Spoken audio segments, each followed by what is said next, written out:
Hello, everyone. I'm Lavanya from SFPD, and we welcome you all. Thank you so much for taking the time to join us today.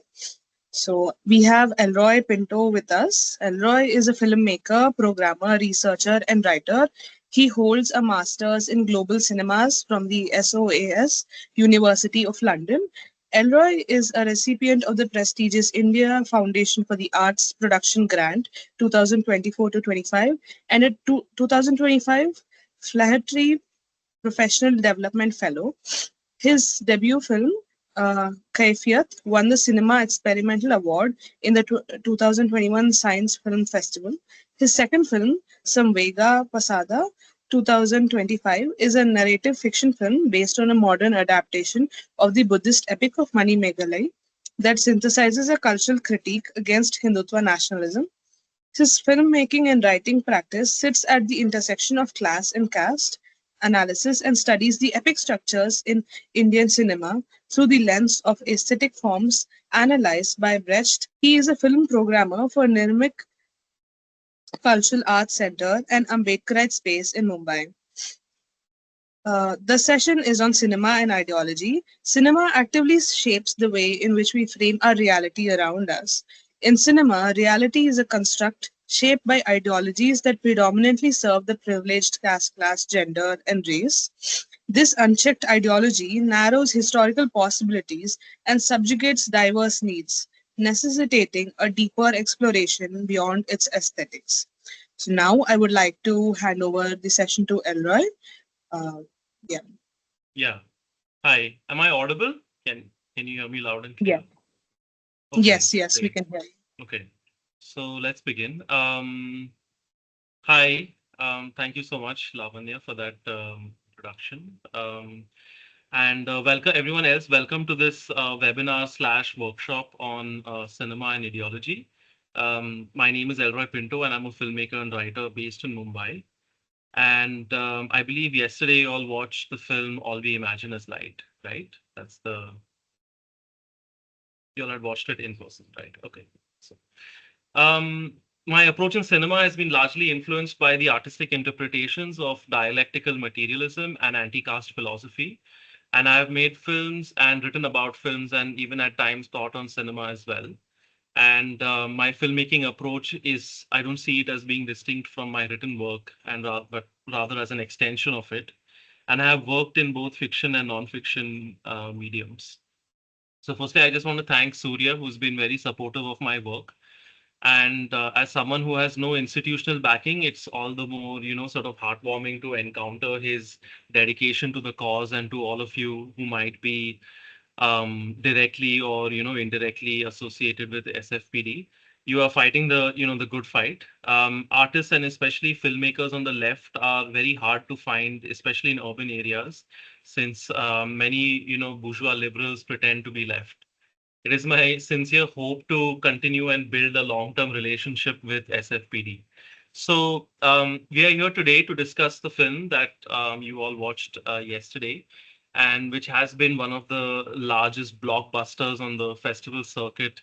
And in that process has created this kind of highest form of hope for all the liberal bourgeois filmmakers of India, who are usually the upper caste and upper class members of society. And by that, I mean the directors themselves, right? Or the producers or the DOPs, these kinds of things. We can think of them as part of our progressive liberal ruling classes, and we can think of them as being highly diverse in their caste, religious, and geographic origins.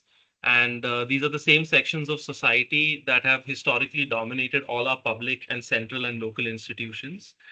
And since the establishment of the neoliberal order in India have struggled to find funding for their works in the country, and so have tried multiple ways to position themselves, in this neoliberal order.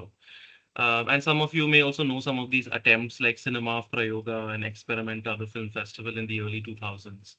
And so anyway, at this point, they are all rejoicing because what Payal Kapadia represents for them is the possibility of using international co-production markets along with the multiplex mafia of Mumbai, non-Mumbai metros to hopefully release their films in cinema halls.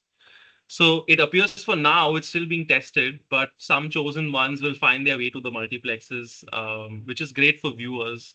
And we may want to ask who goes to the multiplexes and who has access to these 300, 400 rupees, 500 rupees tickets.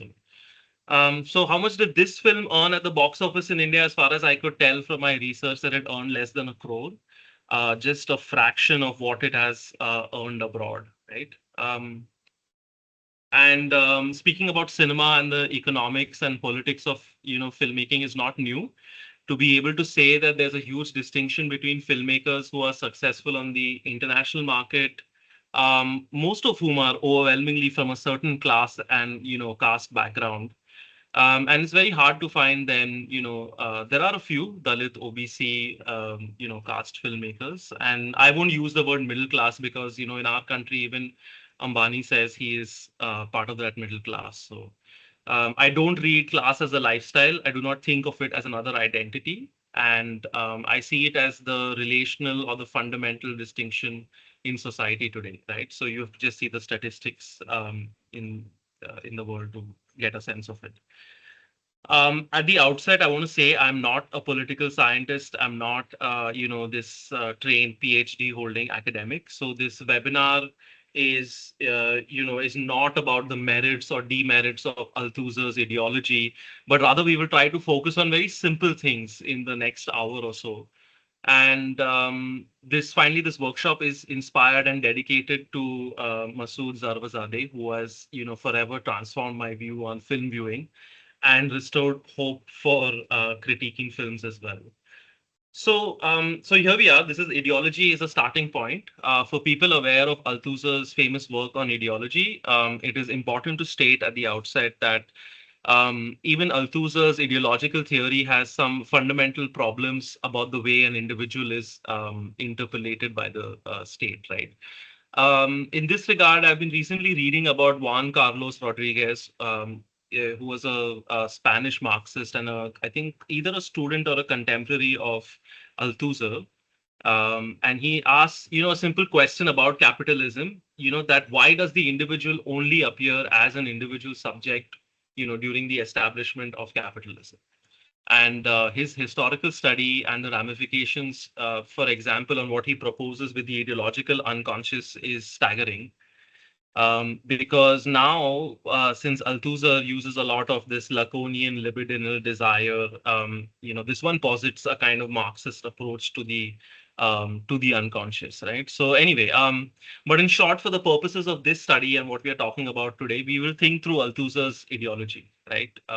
We continue to better ourselves and build on what has been done. So this is a process, though, right? So simply put, what ideology looks like for Althusser is that it is ideology is a representation of the imaginary relationship of individuals to their real conditions of existence, right?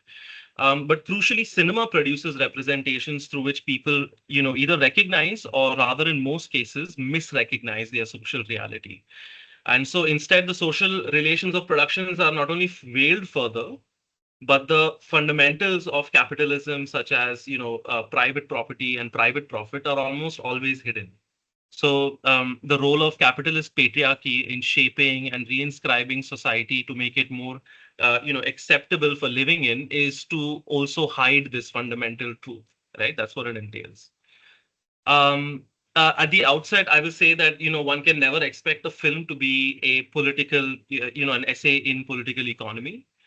In fact, as Lenin wrote about art and specifically about Tolstoy, he says that it is art is a cracked mirror that is able to reflect on certain parts of society. So, for the record, all we imagine is going to be remembered as one of the greatest works of art from India in the coming future, right? We should also think about Payal Kapadia as an upper caste, upper class cis woman who represents a major break in that sense, with the earlier generations of film institute filmmakers.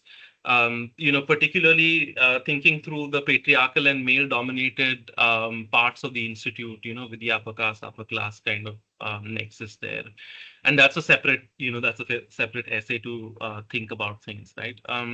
So the film is an important piece of filmmaking for its ability to create these hypnotic spaces, but also because of the use of the medium by the filmmaker, Payal Kapadia, of course, being a classically trained filmmaker, right? So what I'm proposing here in this webinar is very simple, right? That cinema does not act or behave independently of the mode of production and of the role of social relations, right? In fact, cinema in the mainstream, as we already know, is cast firmly within the ruling class and its dominant ideology of gender, sexuality, caste, and of course race. And so that these of course not in any particular order, right? Films intentionally and and unintentionally also justify the existing social relations. And in today's discussion, we will see that even the festival circuit films are capable of of upholding these kinds of biases. Can we go to the next slide, please? So, but before that, there are some kind of things we need to conduct the study in some kind of, scientific way. So first we need to look at what's there, right? So broadly speaking, film criticism can be divided into two camps.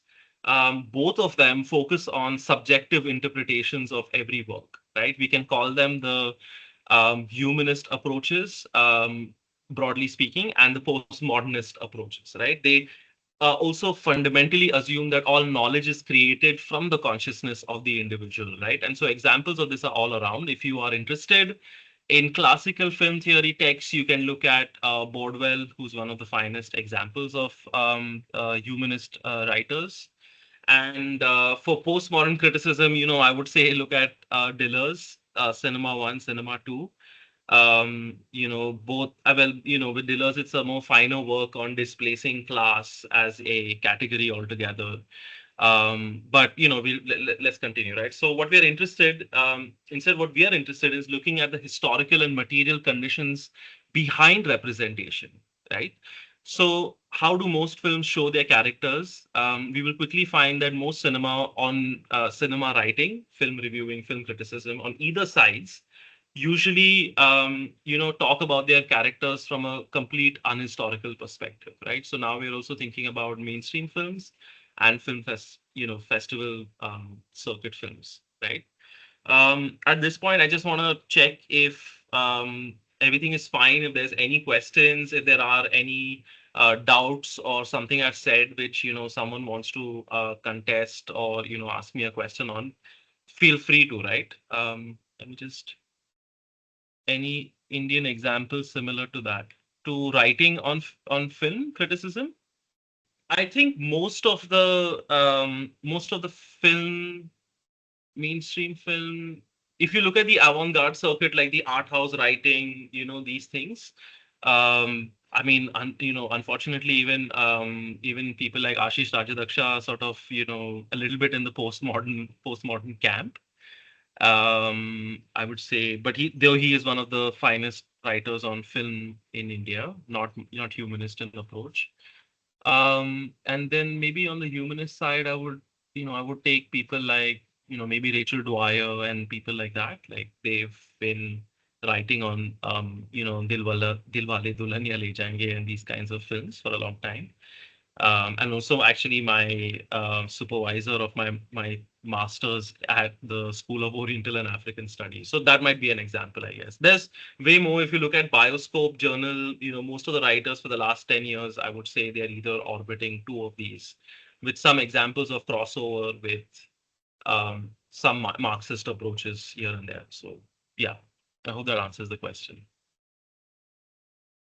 Yeah. So what's happened in this process is also that there has been this on the avant-garde side of writing. There is this aesthetization of cinema, and for these examples, you can look at Amrit Gangar, Cinema of Prayoga, Ashish Avikuntak, Shai Heredia, all these Experimenta, the film festival. For the last 20 years. You can see a lot of writing on this. But anyway, let's continue on the webinar, right? Furthermore, writing on the avant-garde goes deeper than by focusing on it goes on the how of the film, right? So how was this shot taken? How was this lighting achieved? What is how is this material of film look like if it burns on screen, or these things. And so it focuses more on the technical aspects, almost to the point of fetishizing the self-reflexivity aspects, potentials of cinema, right? And so the material in such cases is the materiality of film is the materialist approach, right? We may think of it in like the philosophical terms as what can be considered as vulgar materialism, right? Um, and so the materiality of the film medium is hyper fetishized as if it has some kind of revelatory powers, or so that exclusively this is what cinema is about, right? So my suggestion is that in the act of film viewing, cinema should be read as an ideological shaping practice of social meaning, right? Rather than only for its aesthetic value, right? So I don't, I'm not saying that the aesthetic it doesn't exist or that shouldn't exist. But I'm saying that the writing has focused a lot on this, right? And so, yeah, so I'm not here to tell you how you construct meaning for the films you watch, but here is the sort of heart of the webinar and workshop today, is that if I can leave you with one idea, is that there is this idea of the tale of the film, right? So now the tale is not just the plot, right? The plot is an outline provided by the marketing team or the director for other agencies to make sense of my work or their work, right? But rather the tale is a series of chained events in the film, which each individual viewer, so all of you all seated here who watch the film or watch any kind of film, right?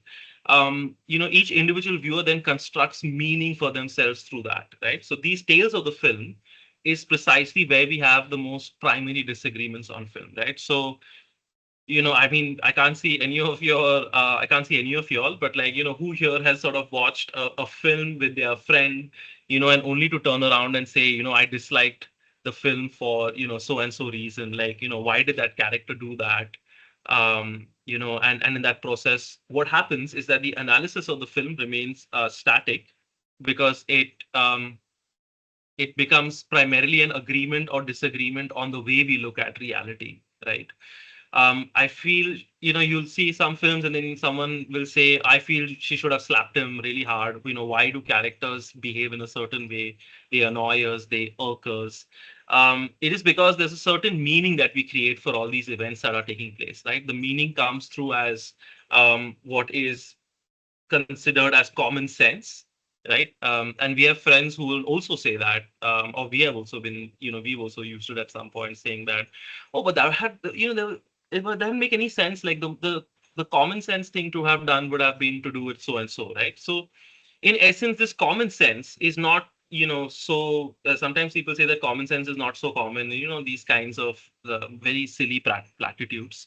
But common sense is a very complicated because on the surface, it appears like it's so easy to understand it, but it's also a way in which the ruling classes have imbued our life with ideology, right? And so these questions are always historically produced, right? Unless, of course, if you believe Derrida, who said that there is no such thing as an outside text, right?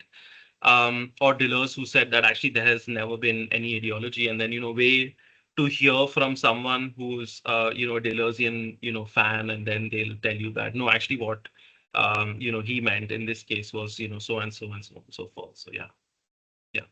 So to begin with, in this part, little comments on these existing frameworks is sort of necessary. Um, I think that what happens in most of these cases is that capitalism in general favors the uniqueness and reification of this creative act, the creative act of filmmaking or the creative act of art, right?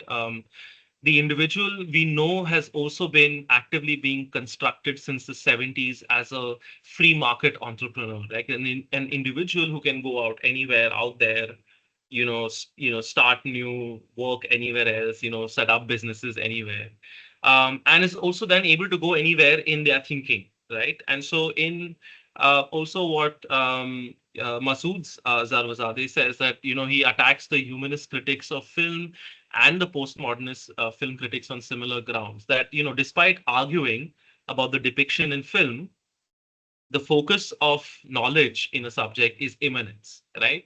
Idealism, basically. And so, in this view, the filmmaker as well as the characters, they appear as free individuals, thinkers, makers, creators. And we are also individually also led to believe, right, that we have these qualities. My child is unique.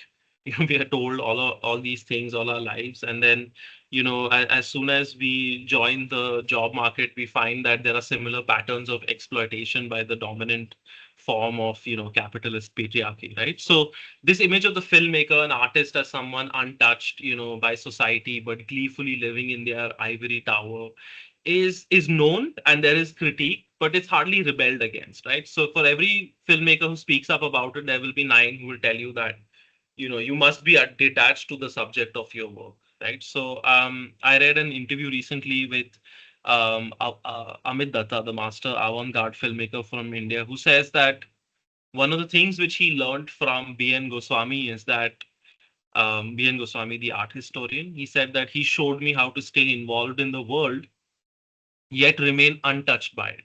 So and then there's a quotation of an old Indian saying over there, about living in the world like the lotus rooted in water yet never wet. And so, unfortunately, my working class background as a filmmaker never let me once believe that, except when naively studying in university, that such a position was even attainable. So, yeah. Um, but more importantly, what film is able to do is that by privileging one form of representation, it closes all the other possible ones, right? This is true of all film, right? So what do I mean? I mean that, it is by choosing to present reality in a certain way, it's able to hide certain historical and material conditions that shape the very foundation of that work, right? So one of the questions that one can think of is, why does not existing film criticism address this, this lacunae, right? And let me see if there's any questions or something. Otherwise, we can go to the next page. Next slide, please. Yeah. So rather what Masood is proposing is that, films organize meaning in our head through cultural codes of gender, sexuality, portrayal of class, nuclear families, parenting, intimacy. These are codes in the film, right? When we watch a film, we think a depiction is not authentic enough. And how many times have we all sort of heard that, that the working class was not authentically portrayed in the film. And now I am talking about All We Imagine as Light, right? So many people have written about how they disagreed with the portrayal of the working class. But if you ask, what was it troubling, they may say some very vague reasons for it, right? And so they didn't think it was authentic enough. But what we don't seem to wonder is, like, why do the nurses in the 2024 like look at that, the rice cooker that comes, with such wonder and surprise, and to me, that is a very, there are other examples that I'll also talk through, and try and provide, some kind of a reading of these different spaces, right? So, and I think about, this film, and also Satyajit Ray's Apu trilogy and Apu Sansar, and the depiction of the child looking up at the sky with the plane and all these things, and just wondering about how life in India is portrayed outside the country too, right? So um, so for a long time, that we are always told that that all our problems are individualized, right? So how do we see the nurses in the film? I'll use the name of the actors, I think, because I'm sort of a little bad with the reading on the names and the cast names, and then the film names and then their real names, right? So I'll just use Kani, Kani Kusrati, right? So Kani's husband lives far away because he's had to undertake a migration.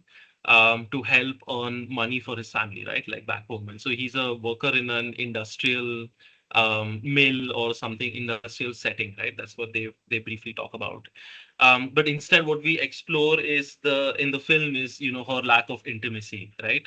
The wedding of Kani's character has failed to produce a new worker for society, right? And her desire is thus seen as being vapid, and we see intimacy in her life as being very withdrawn, but while being very faithful to a husband that may or may not turn up, right? And so there is the common trope in feminist studies on film about the virgin and the whore, right? Maybe some of y'all are aware of the Indianized version of it, which is kind of like the Bahu and the vamp or something like that, right? Uh, yeah.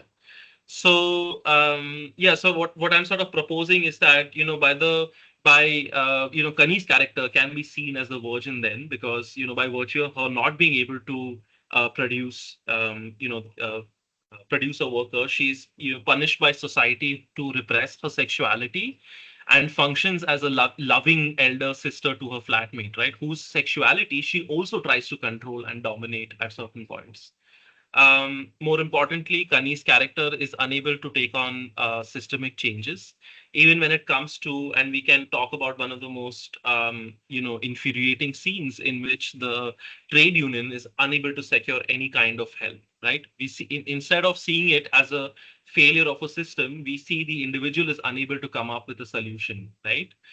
They go to the lawyer, and doesn't work, and then there's this whole arc where she goes all from very optimistic to completely she just leaves, right? Chaya Kadam's character. But instead of coming together with others and exploring what might that look like for the the cook and the nurse, we instead are not shown the contradictions of the capitalist system. We are instead shown that even if you protest and you do your narebazi, kuch nahi hone wala hai. There's nothing is going to happen, right? And so I feel it's what a travesty towards the working class, which fought for Sunday off, and fought it through collective action. Myths are seen as symbolic acts through which a society attempts to solve the political and cultural contradictions that it faces, but in reality it cannot deal with. Right? This is what Levi Strauss says. And so now I also want to turn to the depiction of Ganesha as well, and the Ganesh Chaturthi and that festival. And so that one sequence, it sort of show reveals this kind of a historicality of Kapadia's work, because it's even more prominent at that point, by ascribing a mythic level to Ganesha, by suggesting that all of this is illusory, but also somehow rooted in reality. The filmmaker completely obliterates historical possibilities of solidarities. For example, we all know the history and founding of the Ganesh festival is because of Tilak. And it was meant to displace the older and more vibrant celebrations of Muharram in the city of Bombay. Right? There's an entire wonderful text about how Bombay's primary festival was actually Muharram for nearly 150 years or something. And so this was a real working class festival. And so, Ganesh was the Ganesh Utsav. Actually, the time when it happens in Bombay in September, it's not even Ganesh's actual festival. That happens in the colder months. In January, I think, is the actual celebration, right? So the Ganesh Chaturthi in August was founded by a bunch of Brahmins in Girgaon. And so even if we accept that now a lot of the working class participates in it, we have to be ready to accept that Ambani owns the famed, Lal Bagh Raja. But my bigger contention here is that it inscribes a kind of permanency to what Ganesh Chaturthi means for the city, right? Especially where it says that all of this is, like this Moh Maya kind of thing. So in these cases, aesthetic devices are deployed to not only whip us all into a frantic frenzy, but also the use of that smudgy feeling on the screen, which everyone wants to talk about, actually creates a bigger Maya of illusion in the film, right? And so it invisibilizes class lines and reifies these forms of, solidarities over actual organizing, right? So the film, most films usually, but this film particularly has it has a biological family that we never see, but is always hinted at. So women appear free, but at any given point in time, all three protagonists are held closely by the fact that they have some role to play in the traditional view of women in cis hetero roles, right? So Divya's character wishes for intimacy, but is encouraged to pursue it with one man only. The older lady has had a family and Kani is married. And so, in fact, their discursive family exists, and only once it has been proven that the Muslim man is a kind cis male and accepting of Divya's wild sexuality. That is, best shown in the film by him going down on her, right. So, compared to the older depictions of men, this is a more softer and more compatible side of masculinity in the system in capitalism. And so the discursive family found right at the end of the film with this androgynous looking barkeep, that not only wants to scream solidarity but is really unable to, because they are aligned only on the basis of this individuality of it. In these cases, I mean, in life right now, we see a rise of women filmmakers from different places that are being celebrated, particularly from India. Many film funds have come up for queer and women filmmakers only, but I'm yet to see a working class fund. From speaking to several filmmakers over the years, through my programming at Nirmik, I've also noticed that it's a particular class that is getting funds, even when there are so little spaces available. And so, indeed, women have been sidelined for so many decades in filmmaking that it makes sense to have these kinds of reservations to protect their rights. And while it appears that mainstream girl boss feminism, want to tell us that women are now been in control more than they've ever been, but legislation is not supporting it. Just look at all the laws over the world. Look at what happens when one Rajya Sabha MP comes from a queer background, and then there's celebration. But now there's a new bill that threatens to strip all trans people of their rights. So what is going on, right? Instead, representation from corporate houses, to filmmaking can't seem to address why is there such a huge gender pay gap, right? Instead, capitalist patriarchy, which cannot stand to think of women as anything else but caregivers and their biological role, it struggles and creates and so it struggles and creates these contradictory conditions for the portrayal of women, right? So you see this in the mainstream cinema all the time, right? What is the caste and class position of these 12 to 20% of the women who are succeeding, but they're still not being paid as the same in men in their as men in their industries, right? So the need to have women in the workforce always runs counter to the ideological need of powerful men at the center of culture and society's power, that they want to be in control. So under capitalist patriarchy, the construction of women are always fundamentally fraught and contradictory, authoritative, efficient. Women have to appear like this. Feminine qualities are assigned like this, which means that they also have to be efficient, but also dumb and submissive, right? Um, one of the ways in which the ruling class of its time explains away the contradictions, in society has been through the use of myth, ritual, and in the case to continue is also with films, right? So class transfers it, onto the symbolic and then adds in representation, right? So let's think of, for example, about how labor is depicted in the film, and what has happened with the labor laws in our country, and what's happening with the toiling classes, right? In that regard, I invite you to think, or think out loud as well if you want, about what is the portrayal of the working class in the film. Further thoughts over here in this, as we bring this to this sort of presentation paper sort of thing to a close, is that um, the key question is not whether a film is progressive or not progressive. That is of course determined by the thematic choices in the film, which are overwhelmingly obvious to see, right? Instead, we must ask, what ideological work does the film perform, right? How does it shape our understanding of class, of gender, and of social life, and depiction of sexuality, or depiction of gender as well, right? And how does the film view hometowns, how is the uniqueness of the worker in Bombay portrayed? How is the village shown as a place of openness, but also a site of exploring freedom, right? And lastly, I think what we can now do is, think about the way we watched the film yesterday, and what we kind of remember about the film. And it would be nice to have, like interaction. We can put our cameras on, and cameras and mics on, and we can then talk about the film, talk about how it depicts these things, and can we, you know, think of the tale of the film as the way it appears, and is there ways in which ways in which it interacts in the presentation of the film. So there's a question over here. Let me just bring this up. Lavanya asks, which festival was celebrated before Gun? Oh, sorry. The festival was the festival of Muharram.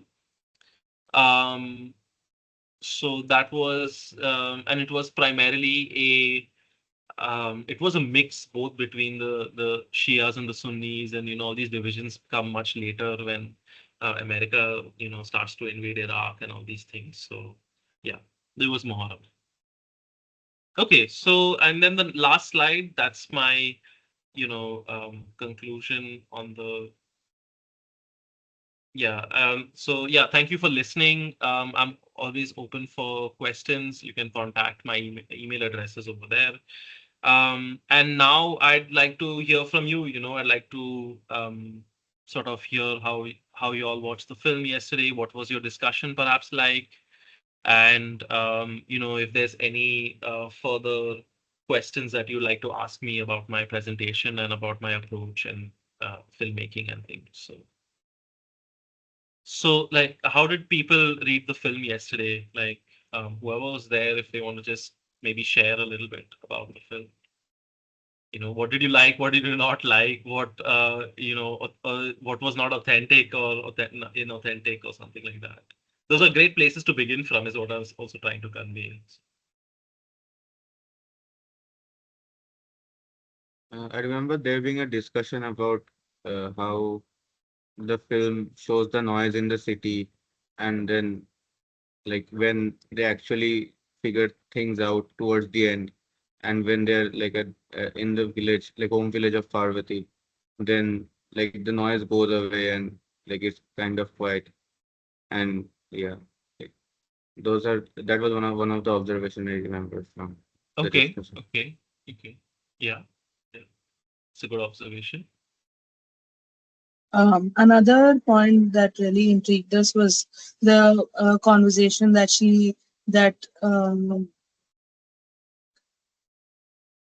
Prabha, so that's I think the main character, Prabha, has Mhm. with her husband, like the imaginary conversation at the end, where Yeah, she kind of gets closure.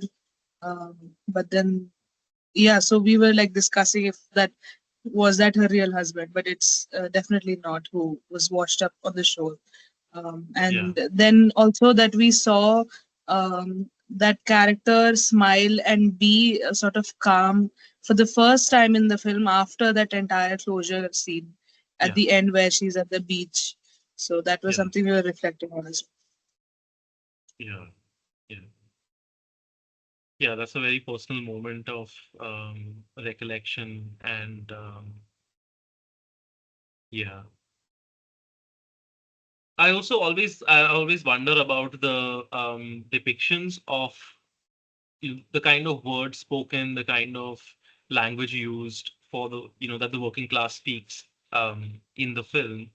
And there was this filmmaker known as Pier Paolo Pasolini, and Pasolini wrote about the novel, and he talks about how in the novel the liberal bourgeois writer always universalizes their class problems, and then kind of like takes it and then reinscribes it into the working class setting. I think even Christopher Caldwell talks about it in, I think Myth and Reality, or what is it, Myth and one of his works, he talks about it as well. Um, and I sometimes wonder about that, or not on all the scenes in the film, of course, but I think that there are many spaces in which this thing sort of happens. And I've not talked about it in my presentation, but that's also one of the contentions of re-narrating a tale of the film, right? Thinking about. So I think the starting point is good. You are on that spot about you know, but then to think a little bit further on how this is being, where does this come from, and on whom is it being thrust on? So, are there any questions about what I was trying to, talk about with regards to how the film portrays? I mean, leave the portrayal of the working class. I suppose what's the reading of the film is sort of more important, because the film is not critiqued anywhere, right? Like there is no, and also the criticisms are very unsubstantial. I feel as if like they can't hold up against the film. The writing has been but there are a lot of spaces in which these kinds of conversations are happening on the film, right? Um, and there are both positives and negatives that are not being discussed. So yeah. Question that I had was, do you think there is a difference between films made for the Indian audience and the films made for the, more abroad, like not Indian audience? Because this Yeah. film was, if I like I like I read about it some places, and it was really appreciated for showing the slow sort of Indian life, which is not, glamorized. So, would you like to speak on that differentiation? About like films being made separately for, I mean, the way they are made, they're different Right. for festival circuit and then for Indian consumption, I guess, like that kind of Yeah. question. Yeah. Yeah. Yeah, I think it's a matter of economics. It's sort of very simple. So in the absolute collapse of our own funding bodies, since the 90s, filmmakers have been trying to get funding from abroad, and some of them have succeeded with only let's say making headway with diaspora audience members, right? So then the diaspora becomes a funding space for you, and then so then you are making films which are going to festivals which need to look a certain way. I think there's no doubt about it. I do think that filmmakers change their style of filmmaking to suit either what's accepted from what's acceptable for film funding bodies, um, and yeah. So Satnam is also writing in here, but yeah, I'll just continue with the answer which you was asking. And so I think there is that impact. And so what's changed with this, or the hope rather, is that, and we can see it with other films like Sabar Bonda, which is sort of had a theatrical, a multiplex release all over India as well. That the hope is that through these independent, scrappy networks of class and caste in India, they'll find ways to create co-production work with foreign companies, and then and then make films here, right? So when your primary audience that's consuming it is outside India, which is where the film made, I think, 95% of its money, and that was the intention, for it to be sold to certain distribution channels and things like that. And so then I mean, this is like maybe I don't know if it's very common knowledge, but a film is actually first, before the film is even written, there's a very rough pitch made in these festival markets, and from there, the people raising money are the distributors. They are not the producers are the distributors, right? So the distributors will say, "Oh, this film is like slightly French in origin, so we need to target the French territories. So we need to have Juliette Binoche." And so then Juliette Binoche is in this film before the film is like even maybe fully written or something like that, right? because they know which territories they're going to sell these at. Like this is what also Marx will talk about with regards to the middleman in all these things, right? So and so that's how a film is actually made, nowadays on the festival circuit. So this is a huge difference, right? Like if you think about public modes of funding films where you had writers, directors, all the crews and everything on a payroll by the government, or like working on films funded by the government. um, then you have like complete different roles and ways in which films are portrayed, right? So now films from India will be more successful in festival markets, ironically, is as Modi is consolidating the capitalist, imperialist agenda in India as well.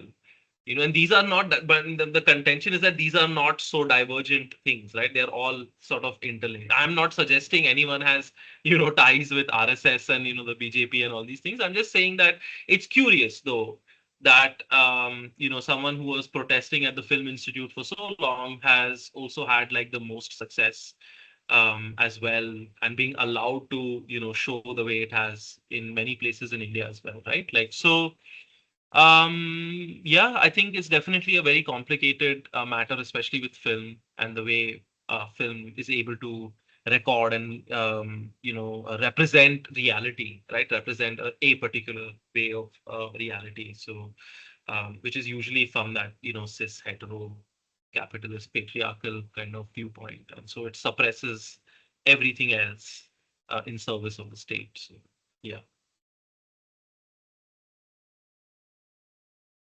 Yeah, let's take Satnam's question. yeah. I'll just So, read it out.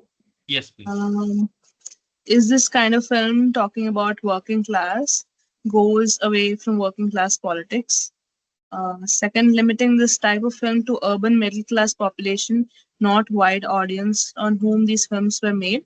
Working class people, how to connect with these films. Yeah, yeah, yeah.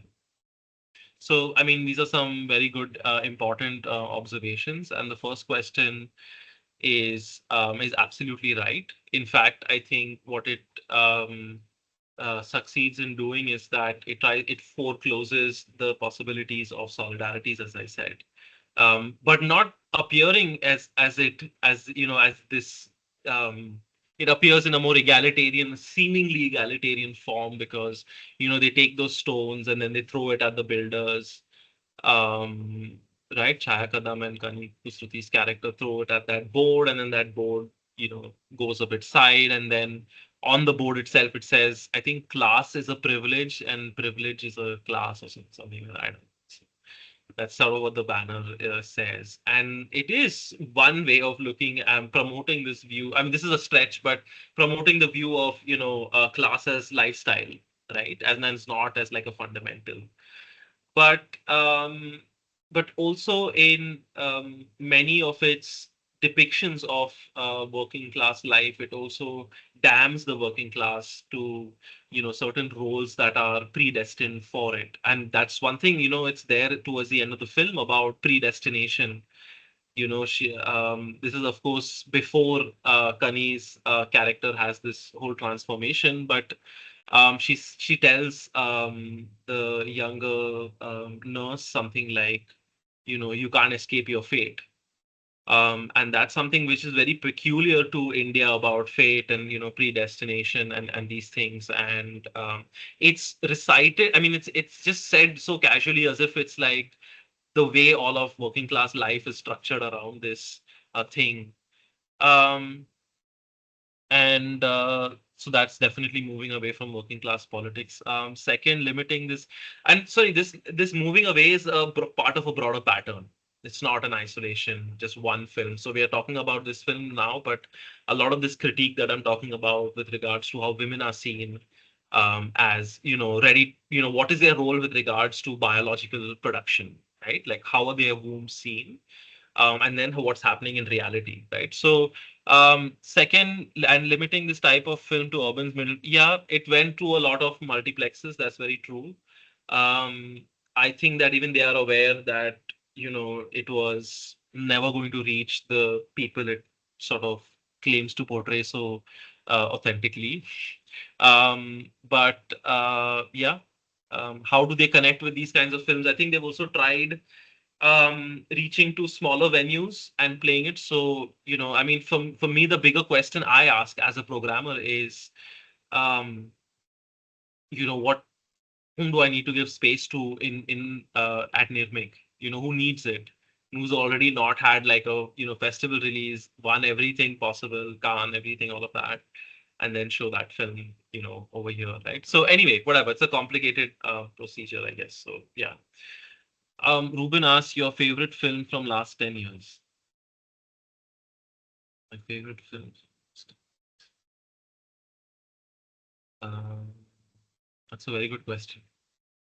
Um, I mean, this film is kind of enjoyable from like a technique perspective. It's technically very sound, and it's very complex. It's very difficult to make films like that too. I can tell you as a, filmmaker with sort of that experience. Um, I don't know. I can't think of a Um, film from the last 10 years, but if I think about it, I'll write it down. I mean, if you could tell us a couple, that would be good as well. Few of them which you found interesting. From the last 10 years. Like even if not the last 10 years, maybe just generally. Yeah. Okay. Oh, actually, yeah, last 10 years, maybe I think Anup Singh's film is also very interesting. Last 20 years, I would say Farida Mehta and Farida Mehta's film Kali Salwar.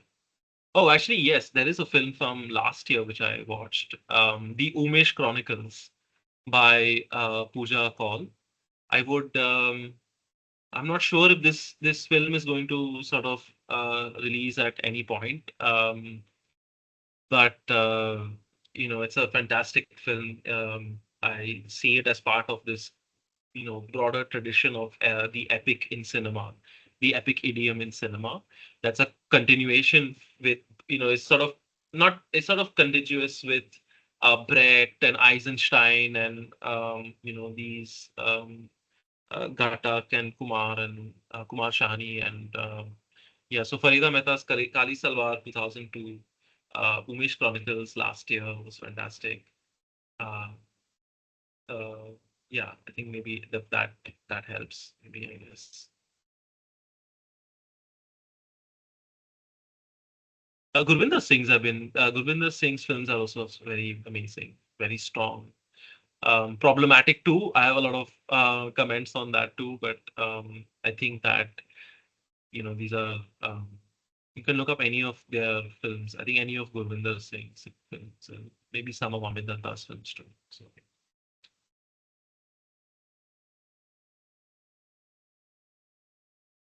I have a question which is more general, like it's not yeah, particular to this film, but more okay, like, based on your analysis of the role cinema plays and so on. Um, yeah, uh, I think that uh, you didn't talk a lot about what ought to be done. Sort of, it was more descriptive than prescriptive. But so I would say that maybe comment a little bit about the prescriptive as well. Like, what do you think filmmakers as well as artists more generally who okay, do want to intervene in society for meaningful social change and also do meaningful art, not yeah, vulgarized art, but towards that end, what should we be doing? yeah, okay, okay. So I mean, I'm not in a position to tell people how to practice their whatever have their artistic uh, process influenced by, like whatever, they could have different ways of being influenced. I When I started thinking about films and filmmaking, I was in the postmodernist camp, um, sort of thinking about reading through a lot of Deleuze and a lot of Deleuze and Guattari and all these idealists, not knowing it like that. And so I feel like I've sort of been in the the belly of the beast, and then kind of come through out of it. And I don't see this journey as being a universal. I see it as something very personal. Everyone has their own way. I think that the one thing which is sort of important, I think, while watching film is to firstly not see it as a passive member of the audience. Otherwise, you are in trouble of being looked upon as a consumer only. Um, and so similarly, I also would say that what is important to do for artists and for filmmakers, or generally artists of any background, is that there is a need to historicize. There's a need to portray whatever you do with imbue your work with the historical. Um, and unfortunately, it's a very long, and I mean it's a bit of a long drawn out process, because there are so few outlets that allow such kind of work, that want to see such kind of work.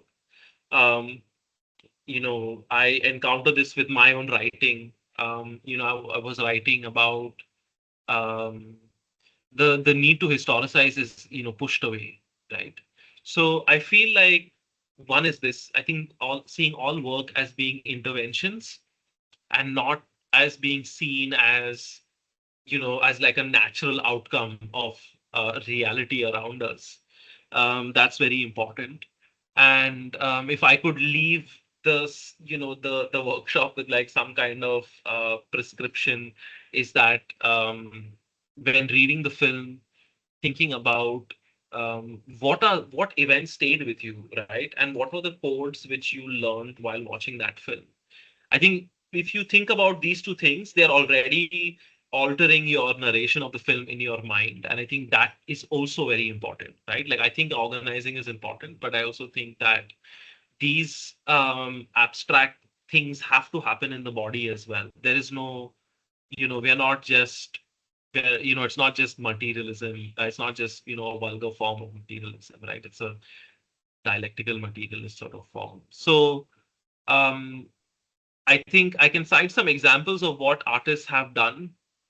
Historically in India, they've turned to the myths. They've turned to historicizing certain myths in film, without reifying them or ritualizing them, because that's another danger, right? And at the same time, I think there have also been interventions on depiction of the working class. And I think we've seen in the festival circuit a kind of pauperization of the working class.